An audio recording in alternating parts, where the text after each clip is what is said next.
Lack of love for both God and man. Don't forget this I'm about to say. Loveless hearts are behind sinful lives.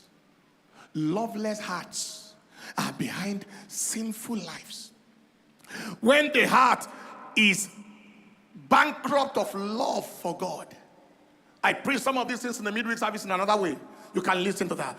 When the heart is bankrupt of love for God, bankrupt of love for man,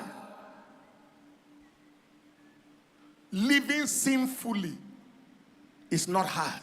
Mark chapter 12, verse 29 to verse 31.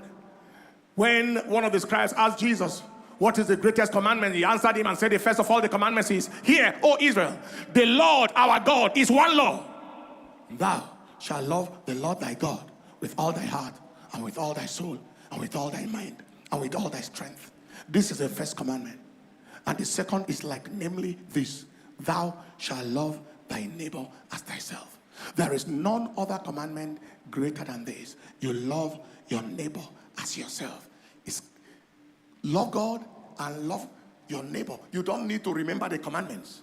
If you love God and you love your neighbor, you don't need to remember the commandments. You will live out the commandments naturally, because you want to please God at all costs, and you want to please, you don't want to give God pain at all costs, and you don't want to hurt your neighbor at any cost. So you live out the commandments naturally. Romans 13 and verse 8 to 10. We might not be able to go through that, but you note it down. Matthew chapter 7 and in verse 12, he said, what things soever you want men to do to you, do to them. For this is the law and the prophets. One prayer we can pray is, Lord, saturate my heart with your love. Saturate my heart with love. Help me to love like you. Help me to love. The lack of love, both for God and man.